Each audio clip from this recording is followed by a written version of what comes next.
The glossy facade, the perfect smile, the image of a couple who escaped the golden cage to change the world in freedom. That's the story Prince Harry and Meghan Markle want us to believe. But what if a completely different story is unfolding behind the scenes?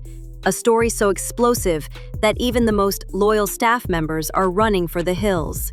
Six more confidants have left the Sussexes team. This is no longer a coincidence.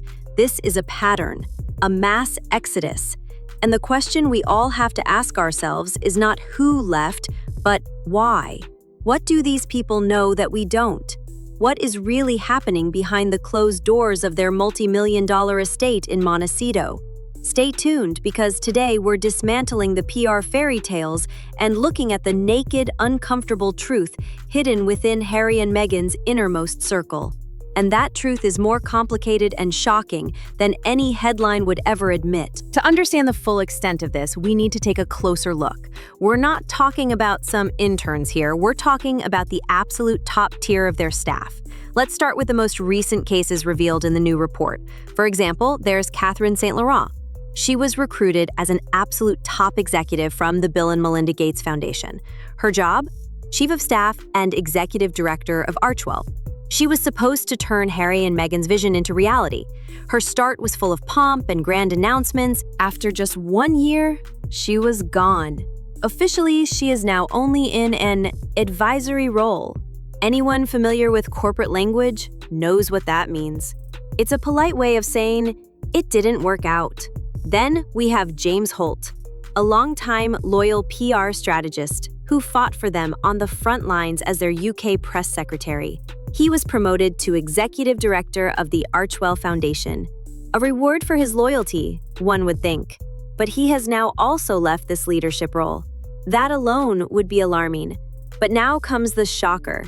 The report speaks of a total of 6 other employees who, along with the production team of Archewell Productions, have thrown in the towel.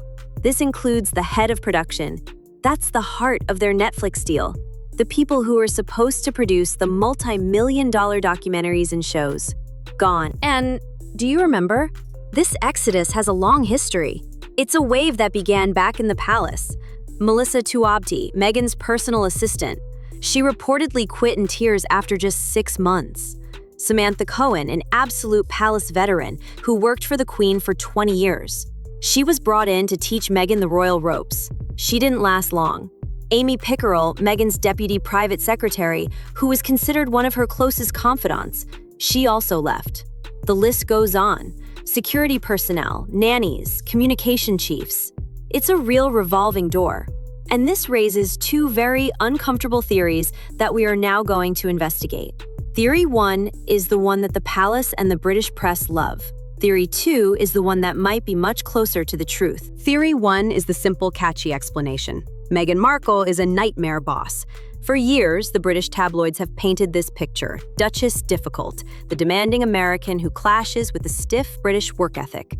There were reports of emails she sent to her staff at 5 in the morning of demands that pushed the limits of what was feasible. These rumors culminated in an official scandal, the bullying allegations. Several former employees accused Meghan of systematically bullying them. Buckingham Palace took these allegations so seriously that it launched an independent investigation. The result of this investigation was never published. The palace said it wanted to protect the privacy of those involved. For many critics, this was a clear admission of guilt. They believe the report is so damning that the monarchy has to keep it under wraps to avoid an even bigger scandal. Supporters of this theory say the turnover has continued in America because the common denominator has remained the same. It's not the palace, not the press, it's the management couple themselves. They argue that experienced professionals like Catherine St. Laurent don't just give up a top job unless the work environment is unbearable. Toxic. They would say Harry and Meghan preach compassion and mental health in public, but behind the scenes, they create a climate of fear. That's a serious accusation. And it's the story many people want to believe. But it's only one side of the coin. And maybe it's the side we're being deliberately shown. Let's move on to theory 2. And this one is far more complex. It states, the employees are not fleeing from Harry and Meghan. They are fleeing from the situation in which Harry and Meghan find themselves. Let's imagine it for a moment. You take a job at Archewell, You think you're going to change the world, but what's the reality? Your daily work life is a PR war. Every single tweet, every press release, every charity project is put under a microscope and torn apart by half the world. You are in a permanent state of siege. On one side, the British press, just waiting to see you fail. On the other, Buckingham Palace, with whom there are obviously still tensions. And in the middle, you, the employee, trying to do a good job while bombs are going off all around you. This is not a normal job. This is a high-pressure cooker. Who can blame an employee for saying after a year, I can't do this anymore, I just want a normal job where I don't have to be afraid of getting into an international diplomatic crisis every day? And then there's the chaos that Archewell itself seems to be. The article hints at it, the constant restructuring. What does that mean? Harry and Meghan have signed huge deals with Netflix and Spotify worth over $100 million. At the same time, they want to run a nonprofit foundation. These are two completely different worlds. One wants profit, the other wants to do good. It seems as if they themselves don't yet have a clear vision of how it's all supposed to fit together. Is Archewell a production company, a charity, a lifestyle brand? This lack of strategic direction leads to constant change, to uncertainty. Projects are announced and then disappear into oblivion. Remember the planned animated series Pearl for Netflix, which was suddenly canceled? For an employee, this means permanent instability. Your job description can change overnight. Your boss may have a grand vision, but no clear plan on how to execute it. That's exhausting. So maybe the employees aren't leaving because Harry and Meghan are yelling and bullying, but because they are working in an ambitious but chaotic startup that is simultaneously at the center of a global culture war. That would burn out even the strongest professional. What is it then? Are they tyrants or victims? I believe the truth, as is often the case, lies somewhere in the middle. And it's even more uncomfortable. It is likely that Harry and Meghan are extremely demanding bosses. They are under immense pressure to justify their expensive deals and to prove that they can make it without the monarchy. This pressure is very likely passed on to their employees.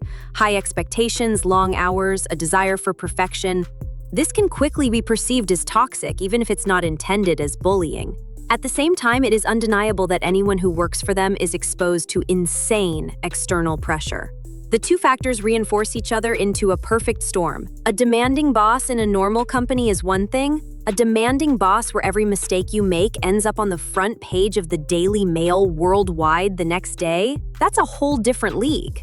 The real problem may not be malice or chaos. The real problem is the fundamental contradiction in the life Harry and Meghan are trying to lead. They want to be private, but they make their money from public attention. They want to fight the media, but at the same time use the media for their own purposes. They want a normal life, but they are two of the most famous people in the world.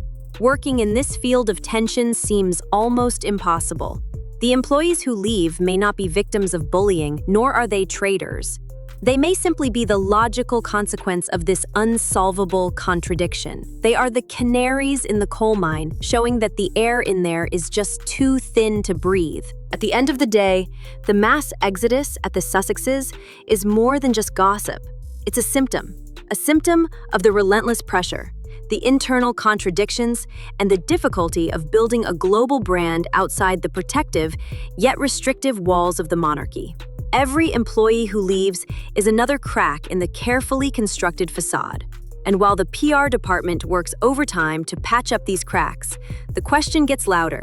Can this Sussex project even succeed, or is it doomed to fail from the start? But that's my analysis.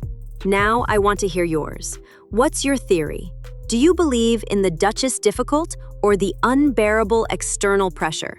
Or do you see it like I do, that the truth lies somewhere in between? Let me know passionately in the comments right now. I really read every single one. And if you want more deep dive analyses like this that look behind the headlines and don't just repeat the easy answers, then do me a huge favor. Subscribe to this channel and most importantly, hit that little bell so you don't miss anything. Thanks for watching. See you in the next video.